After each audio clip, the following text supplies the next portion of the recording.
L'année 2022 devait être une année de croissance au soleil, profiter de l'inertie des années précédentes, mais tout ne s'est pas passé comme prévu. Cette année a été folle, une année de record à plusieurs niveaux et je vous propose cette année un concept très spécial. On va retracer ensemble cette année 2022 à travers 10 à 20 photos qu'on a directement sélectionnées de mon téléphone qui va vous faire voyager dans toute cette année, dans les hauts et les bas qu'on a pu vivre ensemble. Cette vidéo a deux objectifs. Premièrement, continuer de faire le journal de bord de mon aventure entrepreneuriale pour vous inspirer, vous motiver, mais surtout et avant tout, m'inspirer et me motiver moi et garder une trace de toutes les conneries que je peux faire sur internet. Et deux, vous donner des conseils pour éviter les mêmes erreurs que j'ai pu faire cette année. En effet, cette année, on a fait pas mal de grosses boulettes et je vais tout vous raconter. Vous êtes prêts les amis? C'est parti, on attaque. Première photo pour démarrer l'année 2022. Alors en effet, la fin d'année dernière s'est terminée à Bogota en Colombie et on était juste avant ça à Miami. Première fois que j'allais à Miami aux États-Unis, ça a été l'occasion de rencontrer notamment mon pote Alex Cormon avec lequel j'avais échangé pendant des heures sur internet. Et là enfin on se rencontrait en vrai, on avait fait également un repas avec Xavier Prétérit que j'avais rencontré déjà à Paris à l'époque, qui a vécu son American Dream pour aller s'expatrier à Miami. Miami il faisait bon, la température était parfaite. On était allé là avec ma femme au restaurant de Nicky Jam, qui est un artiste latino qu'on adore. Et on avait mangé comme des oufs. C'était vraiment un beau séjour à Miami. On avait vraiment kiffé. Je m'étais même dit, tiens, pourquoi pas venir s'installer également ici à notre tour. Ensuite, on était parti à Bogota en Colombie, justement pour faire le Nouvel An. Donc juste après Noël, on avait fait Noël avec sa famille. Et puis on était parti juste après en Colombie. C'était la première fois que je visitais ce pays. C'était vraiment très très cool. Et on avait fait finalement un tour du pays en ayant pris un tour de bouffe. Donc c'était toute une journée dans laquelle on allait manger tous les plats typiques colombiens, visiter plein d'endroits de la ville et c'était vraiment agréable. On a passé une semaine, on était dans un hôtel qui était fou. D'ailleurs, anecdote de dingue, c'était du coup la fin du Covid et en Colombie, la TVA avait été supprimée, du coup tous les prix étaient beaucoup plus faibles et on était resté dans un 5 étoiles pour 50 ou 60 euros la nuit, quelque chose comme ça. C'était vraiment incroyable. C'était vraiment des bons moments. On avait terminé l'année sur un rooftop magnifique pour cette soirée du Nouvel An et ça y est, on était enfin dans 2022. 2022 continue du coup avec des projets pro. Alors la première photo c'est Guillaume du coup. Guillaume qui est un membre de la tribu, également un membre de Kraken et également un jeune, mon poulain que j'ai accompagné en individuel pendant plusieurs mois. Et c'était du coup la première fois que je rencontrais Guillaume et il est venu passer un mois avec moi à Punta Cana. On a créé pas mal de souvenirs. C'est vraiment une de mes belles rencontres, Guillaume. Je lui souhaite le meilleur. Big up à toi, mon frérot. Et ouais, on avait passé vraiment de bons moments, que ce soit là au bord de la plage, au bord de la mer, ou à la salle de gym, ou au resto, durant tout ce mois-là. Il y a eu également la visite de Tristan, pratiquement à la même époque. On a fait un gros rush de travail pour sortir la formation Kraken. En effet, cette année, on s'est relancé dans l'infoprenariat avec un programme d'accompagnement dans l'e-commerce pour le coup, en partageant l'étude de cas de tout ce qu'on monte sur l'e-commerce. Et donc du coup Tristan était venu, j'avais fait venir également Mathis, un caméraman, et on avait tourné pendant quasiment une semaine et demie, 2 semaines, la formation, du contenu marketing pour pouvoir faire le lancement de la formation. Bon, ça s'est bien passé, on a pu faire vraiment quelque chose de cool et aujourd'hui la communauté continue de se développer, donc c'est plutôt bien. Ça a été un bon rush de travail, on s'était fait plaisir également parce que là on était à l'hôtel à Cap Cana sur cette photo. Troisième moment du coup, c'est effectivement un moment que j'ai trouvé très drôle. J'ai jamais vu ça. On n'a jamais eu autant de bagages. Alors, au moins on a un coup de main, c'est déjà pas mal. Gracias a Dios, comme dirait ici. Où on a effectivement les gens de l'aéroport, les bagagistes de l'aéroport à qui normalement je fais jamais appel parce qu'on a très peu de bagages quand on voyage. Et là du coup c'est le grand déménagement. Donc là c'est le départ de Punta Cana, direction l'Europe. Ça fait un moment que j'attends de pouvoir retourner en Europe, en tout cas dans une ville où il y a beaucoup plus de connexions. En effet, j'en avais marre, j'en avais déjà fait une vidéo, je vous la mettrai dans la description juste en dessous sur les raisons pour lesquelles je suis parti de République dominicaine. Mais voilà, j'avais envie de me rapprocher des équipes Il y avait beaucoup de challenges et de projets professionnels. Me rapprocher de la tribu également, me rapprocher de mes partenaires. Bref, vivre beaucoup plus de moments avec mes amis, ma famille aussi. Et donc là, on part et c'est Miss Daisy, quoi. Il y a ma femme qui suit 2 mecs qui tiennent nos 5 bagages. C'était énorme. C'était le déménagement, on en a laissé un petit peu, mais c'est vrai qu'on a voyagé avec beaucoup de choses. Je crois que c'est la fois où je voyage avec le plus d'affaires de toute ma vie, quoi. Bref, c'est le retour en Europe, en tout cas. C'est parti pour vivre de nouvelles aventures. Et moment numéro 4, du coup, ça y est, là, on est en Europe. Et là, on est à Faro. Enfin, en tout cas, à côté de Faro, Villa Vita Park, qui est un hôtel 5 étoiles si je dis pas de bêtises, et c'est un endroit magnifique. On est au mois d'avril, il fait super beau et je vais visiter de beaux endroits dans le sud du Portugal et je ne savais même pas qu'il y avait des trucs aussi beaux, aussi chouettes. On est avec Luc et sa femme. Luc, du coup,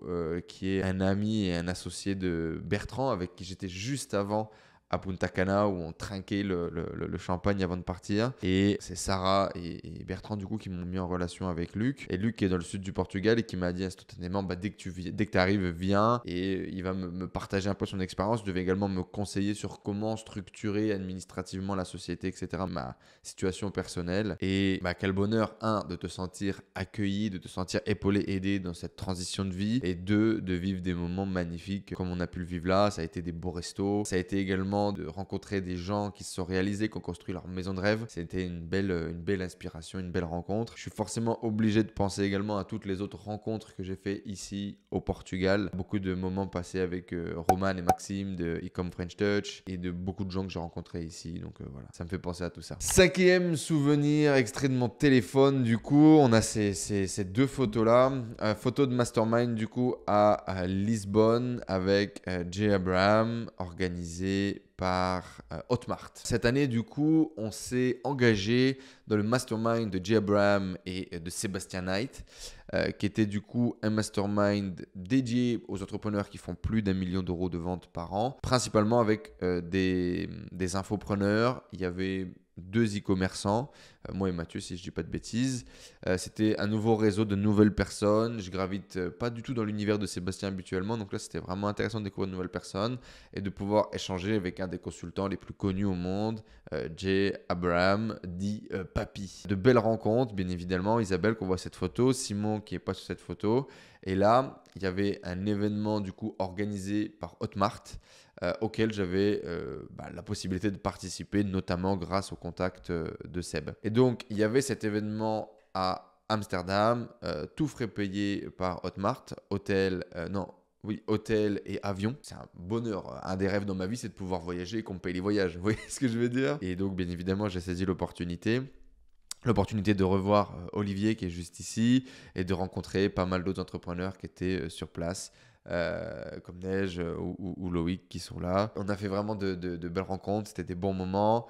On a bien évidemment profité des joies locales d'Amsterdam.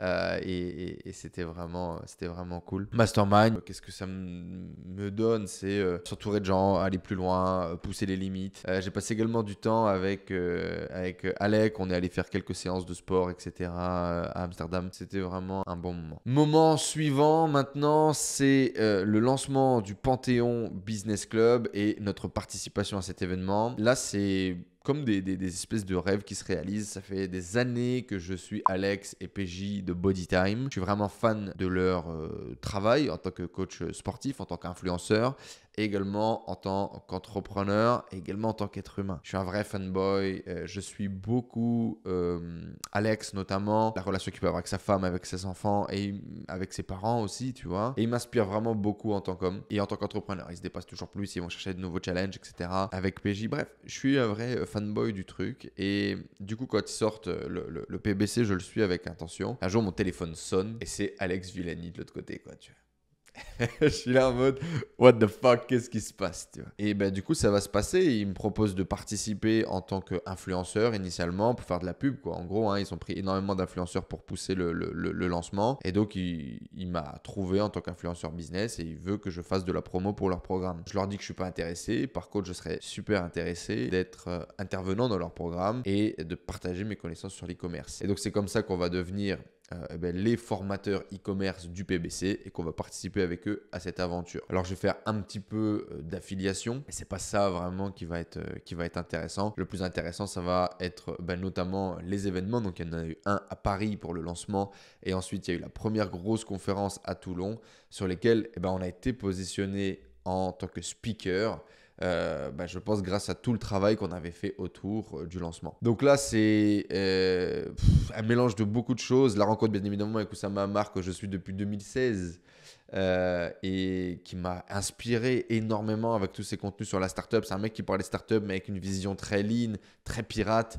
Ça a vraiment inspiré et nourri mes envies entrepreneuriales et mes idées. La rencontre avec Idriss Aberkan, qui est énorme sur Internet et qui est très inspirant dans ses talks et dans ses partages, qui est très controversé aussi, qui m'inspire beaucoup pour ça. Une soirée avec Alex, PJ et tous les membres fondateurs du PBC qui s'est fini à Paris dans un petit bar en sous-sol, machin. Bref, des belles rencontres. Ce moment dans la loge où effectivement j'ai une loge à Toulon, mon premier Bercy. Il est 10h50. Je suis pas stressé, frère. Je suis hyper excité. Non, mais lui, en fait, voilà, c'est ça. Donc moi, je suis excité, mais lui, ça le stresse. C'est bon, ça? Me donne pas l'horaire. Malheureusement, pas rempli comme on l'aurait espéré, mais un événement dingue. Toulon, est-ce que vous êtes chaud? Et il y avait, je ne sais plus quelle star dans ma loge juste avant. Bref, il y avait Nicolas, mes parents qui sont venus, pas mal d'amis. C'était vraiment, vraiment un bon moment, de magnifiques souvenirs pour cette année. Et grosse blague de Tristan montant sur scène qui veut parler d'origami, quoi. Ça n'avait aucun sens. Aucun sens. Photo suivante de mon tel. On a 2 photos là. C'est lors d'un voyage à Cinque Terre en Italie. Il y a 2 choses qui me plaisent dans ces photos. Première des choses, c'est pouvoir voyager avec ma femme partout sur la planète et vivre des expériences. Première des choses. Deuxième des choses, c'est mastermind, les copains, voyager grâce au business, avec le business, rencontrer des gens géniaux. La Cinque Terre en Italie, j'avais jamais visité. Je l'avais uniquement vu en photo sur Instagram, des trucs un peu mignons, quoi. Mais là, voilà, c'était l'opportunité de le vivre. On a pas mal, on a marché un petit peu, on a bien mangé. J'aurais pu mettre des photos à table parce qu'on a passé beaucoup de moments à table, on a testé des choses. On s'est découvert avec ce groupe d'êtres humains aussi. C'était vraiment, vraiment génial. Et là, la photo du haut, du coup, c'était un atelier de confection de gnocchi, qui est un de mes plats préférés. J'ai tellement de souvenirs avec ma mère, avec ma grand-mère, de faire des gnocchis à la main. Et donc là, pour la première fois, je faisais des gnocchis, non pas avec ma mère ou ma grand-mère, mais avec ma femme et 10 autres personnes. Et c'était vraiment très très cool. On voit également Vincent de EducDog sur cette photo. Et là, le mari d'Isa, que j'ai rencontré du coup Vincent lors de ce séjour, qui était là avec nous pour cette session en Italie. Super rencontre. Ensuite, on a un petit tour de France où, encore une fois, c'est rencontrer tes idoles qui sont dans la télé, tu vois. Moi, je suis un gros consommateur de YouTube. Je suis très fan. La musique, je suis fan de Vlad et Big Flo et Oli. Je suis complètement dedans, tu vois. Je suis vraiment beaucoup de gens, notamment Poisson Fécond et Nassim Saïli en font partie. Donc là, voilà, il y a cette petite vidéo. Allez, sortez!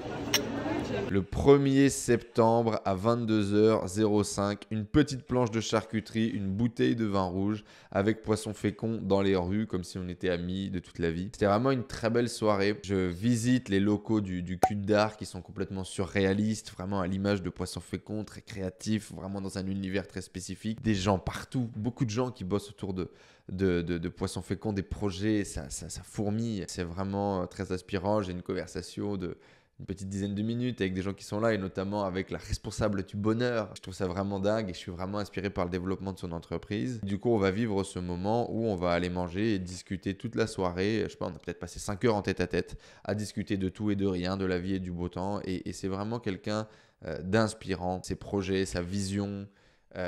Il m'a partagé comme ça au cours d'une conversation que dans tous les cas à un moment donné il ferait des projets qui auraient un impact mondial et il veut vraiment avoir cet impact sur le monde, cet impact positif dans des domaines complètement divers et variés. On a parlé d'ingénierie, d'énergie comme de création de contenu et d'éducation, donc très très très inspirant cette rencontre avec Poisson Fécond et merci le réseau d'avoir rendu ça possible. Et l'autre rencontre le même jour du coup, là on est le 1er septembre à 16h20.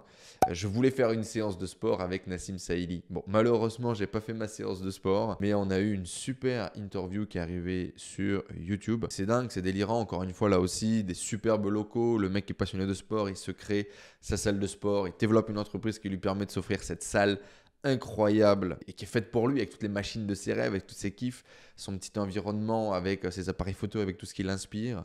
Et encore une fois, un entrepreneur hyper inspirant, créateur de contenu. Et c'est des gens qui sont des monstres aujourd'hui sur YouTube. C'est des gens que je voyais à travers le prisme de stars. Et à chaque fois que j'ai l'opportunité de rencontrer ces gens-là, c'est une opportunité supplémentaire pour moi de me dire tu peux le faire, tu vois. C'est une autorisation supplémentaire. Je suis inspiré, je suis en kiff et en même temps je me dis qu'est-ce qui me sépare, tu vois? Qu'est-ce qui me sépare de moi et la limite que j'ai définie dans ma tête à chaque fois? C'est vraiment, vraiment du kiff et du bonheur. Prochaine photo de mon téléphone, du coup, c'est à peu près à la même période. C'est, du coup, je suis rentré en France pour justement la garden party de la tribu. Donc, on organise un événement tous les ans dans lequel on rassemble tous les membres de la communauté et on prend un kiff pendant 1 à 5 jours, ça dépend, avec une grosse journée bien évidemment pour tout le monde. Là, c'était le cas.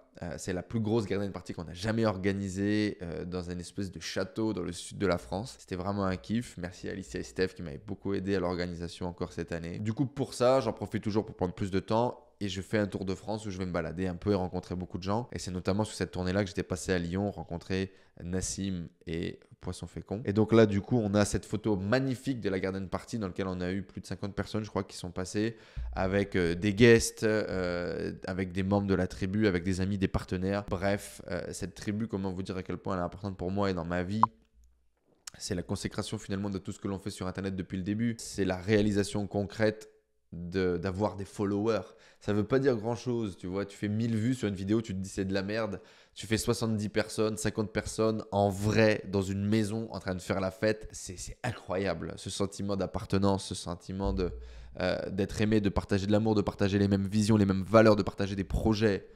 Putain, ça a de la valeur, ça a vraiment du sens. Et du coup, elle est magnifique cette photo. On avait loué une maison magnifique, beaucoup trop chère. On avait dépensé une tonne, mais c'était vraiment le kiff. Et un autre événement marquant, durant cette tournée, j'ai fait un crochet par Clermont-Ferrand. Je savais même pas c'était où sur la carte. Pourquoi je suis venu à Clermont-Ferrand? C'est pour ça. Gab, qui est un membre de la tribu depuis le début, depuis la création de la tribu, qui est quelqu'un qui me suit et que je suis dans le développement de ses projets depuis le début, vient d'avoir un enfant, il vient d'être papa. C'est un événement tellement important dans sa vie et j'avais envie d'être là. Gab, plus que Gab, c'est aussi toute la famille derrière, son père qui nous suit, son petit frère qui nous suit aussi, qui font partie de la communauté. Ça me paraissait évident pour moi de faire un crochet par Clermont-Ferrand et d'aller rencontrer Milan du coup, et puis d'être là pour Gab et de lui montrer mon affection. J'ai découvert bien évidemment Clermont-Ferrand, on a mangé comme pas possible, et c'était également le combat de Cyril Gane à Bercy en France, et on avait passé une super soirée où on avait fait moitié le concert de Booba, moitié le MMA. C'était vraiment génial, et encore une fois la puissance d'internet, la création des liens et l'importance d'être là pour les gens qui sont autour de toi, tu vois.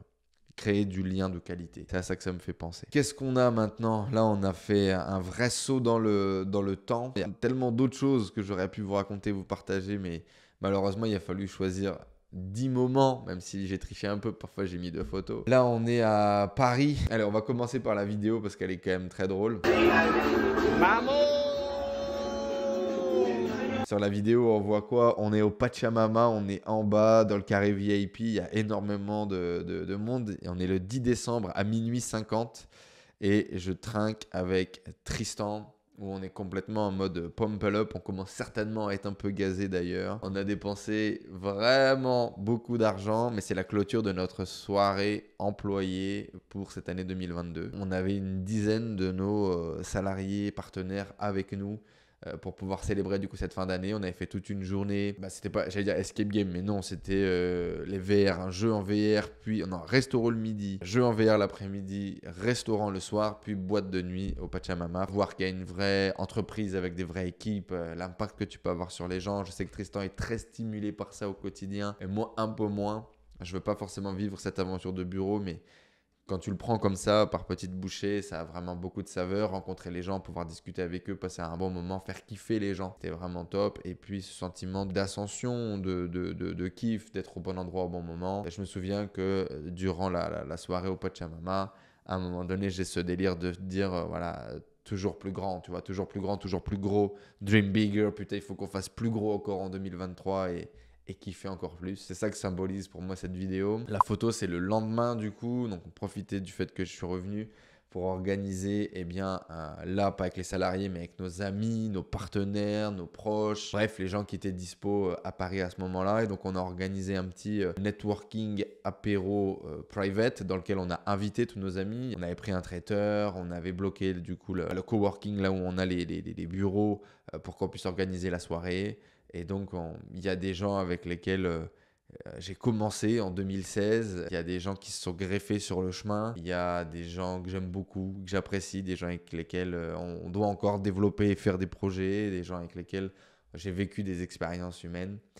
Il y a beaucoup de choses, mais c'est toujours cette importance pour moi d'être entouré et de partager le chemin, quoi. Voilà, il y a des gens qui m'ont inspiré à mes débuts, tu vois, un Olivier Roland. Quel plaisir de pouvoir aujourd'hui le compter comme mes potes, comme mes amis. Brenda, tu vois, avec laquelle j'ai organisé mes premiers networking à Paris et elle voulait se lancer en tant qu'indépendante, que j'ai vu grandir toutes ces étapes jusqu'à aujourd'hui, est une influenceuse avec plus d'1 million d'abonnés et générer des centaines de milliers d'euros, tu vois, c'est juste fou. Donc voilà quoi me fait revenir cette photo. Et le dernier souvenir, pour parler beaucoup plus de business de façon concrète, des screenshots bien évidemment des résultats de nos boutiques sur cette année. Une ascension folle. On a fait des résultats comme on les a jamais fait au précédent. On est le 26 décembre au moment où je vous fais cette vidéo et on va clôturer un mois de décembre à 800 000 euros, quelque chose comme ça. On a clôturé un mois de novembre à 500 000 euros. C'est des résultats qui sont malades. Notre système, il tourne, il fonctionne, il amène plus de marge que l'année dernière. Donc, on est vraiment content et satisfait du travail que l'on a fait sur l'e-commerce. Mais c'était pas sans transpirer. Plusieurs fois cette année, j'ai voulu abandonner, j'ai voulu arrêter. Et on a dû remettre de l'argent perso dans la boîte parce qu'on n'avait pas suffisamment de liquidité pour pouvoir payer nos salariés, payer nos développements. Il a fallu en début d'année changer complètement son plan, revoir son plan, accepter qu'on s'était trompé, que les conditions économiques ne permettaient pas d'obtenir les résultats qu'on avait prévus. Ça a été dur, ça a été accepter que tu te plantes et accepter que c'est ok et continuer à bosser. Cette année, j'ai dû également prendre du recul par rapport à la tribu, par rapport au développement de la tribu. Il faut savoir que je faisais un rendez-vous le lundi en coaching pour la tribu, un rendez-vous le mardi ou le jeudi pour la tribu e-commerce, la tribu VIP. Et j'avais lundi, mardi, jeudi, j'avais 3 rendez-vous. On avait lancé Kraken, j'avais en plus un live avec Kraken. C'était beaucoup trop. J'avais vraiment la sensation de pas jouer mon rôle, de pas être présent suffisamment. L'activité génère pas suffisamment de chiffre d'affaires pour qu'on puisse employer, développer une structure carrée. Cette année, il y a quand même eu un échec par rapport vraiment à la tribu et à Enzo honorer la partie consulting, coaching, vente de formation. On va pas se leurrer, on a réussi à faire avancer les choses, mais il y a eu un énorme plat, un arrêt en fin d'année, mais c'était aussi un arrêt pour de bon. J'en avais besoin, je me sentais vraiment oppressé, je voulais faire beaucoup trop de choses. Et là, je sentais vraiment que mon manque de focus était vraiment en train de m'asphyxier, quoi, vraiment. Donc, ça m'a fait du bien de prendre du recul avec tout ça et ça va me permettre de mieux repartir pour 2023 avec l'accompagnement de la tribu. Voilà, des hauts, des bas, une excellente année. Tu vois, des hauts plus hauts que jamais, des bonnes décisions en bas pour pouvoir mieux repartir. C'est fou. Voilà, c'est fou ce qu'on est capable de construire, c'est fou ce qu'on est capable de créer. Merci Internet, merci le business. Pensez long terme, vision, dans tous les cas, je vous en donnerai un peu plus dans la conclusion juste en dessous. Il y a plein d'autres moments que j'aurais aimé ajouter, mais il a fallu vraiment que j'en choisisse 10. En conclusion, du coup, pour moi, cette année, les amis, comment est-ce que je vous clôturerai ça ? Les points importants, c'est s'entourer, rencontrer de nouvelles personnes. C'est tellement un moteur important pour son développement personnel, pour le développement de son business, pour le kiff au quotidien. J'adore ça et je vous invite vraiment à vous entourer, à rejoindre des masterminds, vivre des expériences, peu importe, mais c'est important, essentiel, vraiment. Focaliser son énergie et bosser sur un seul objectif, on est tellement plus fort. Effectivement, cette année, il y a quand même eu un énorme focus sur la partie e-commerce et étrangement ou pas, on n'a jamais fait de résultats aussi importants, aussi impactants. Donc le focus, ça marche. Je suis en train de voir comment est-ce que je vais basculer ça. Est-ce que je vais relancer de nouvelles activités? Est-ce que je vais rester focus? Il y aura toujours des petites choses à côté, mais si c'est des petites choses et uniquement des petites choses et le gros focus reste ça, ça peut peut-être être ça. L'importance de l'équipe, de bien recruter, de bien former les gens. Tristan avait vraiment cette croyance de la croissance de notre entreprise par rapport à la croissance de nos salariés, de nos membres qui vont nous aider à faire avancer le business. Et c'est vrai, tu te rends compte que un bon recrutement peut te faire gagner des mois, un mauvais recrutement peut t'en faire perdre. Et l'importance de bien choisir les gens. Aujourd'hui, un Robin est un élément essentiel de l'équipe. Un Martin va nous aider sur la partie technique à gagner beaucoup de temps et faire évoluer les projets dans une autre dimension internationale. Une Shanice, par exemple, devient vraiment essentielle dans la gestion des produits au quotidien. L'équipe technique de Julien qui était avec nous au quotidien, mais également même des alternants, Mathis, Clément, tous ces membres-là qui nous aident à développer les sites, à construire plus de sites ou à faire mieux, à corriger les problèmes, etc. C'est essentiel, bien évidemment. Diogo également, bien évidemment. La partie SEO et même Théo qui était venu en début d'année sur un projet, sur une idée qui malheureusement n'a pas tenu, n'a pas marché, mais a été essentiel pour structurer le pôle marketing. Donc ouais, l'importance de l'équipe, l'importance de t'entourer des gens qui vont t'aider à développer ton projet. En 2023, là on a 2 recrutements supplémentaires, un qui arrive dans 2 jours sur la partie internationale et je vais recruter un responsable service client qui devrait arriver du coup en ce début d'année. Il y a 2 mois de période d'essai, enfin 2 mois de bascule de son ancien poste à son nouveau poste, donc on va voir comment ça va donner, mais ça va être important je pense également pour les bons résultats de cette année. 4e point, la famille, les amis proches, c'est tellement le plus important. J'étais venu notamment à Lisbonne pour ça et cette musique d'Orelsan, tu vois, cette musique d'Orelsan qui dit tu fais le tour du monde, tout ce qu'on veut c'est rentrer à la maison. Alors rentrer à la maison, je suis pas sûr, mais en tout cas rentrer auprès, tu vois, la maison, le foyer, il est dans ton cœur et là où tes amis sont pour moi. Et le fait d'avoir ma famille, mes amis, etc., c'est tellement important pour moi. Pouvoir passer des moments, créer des souvenirs, c'est le kiff. Autre point, message, voilà, deux cliffhangers que j'ouvre maintenant. 1, il fait beaucoup trop froid en Europe et je me casse. Et je vous raconterai ça bientôt. Et 2, je vais devenir papa en 2023. Ciao tout le monde, bonne année à tous.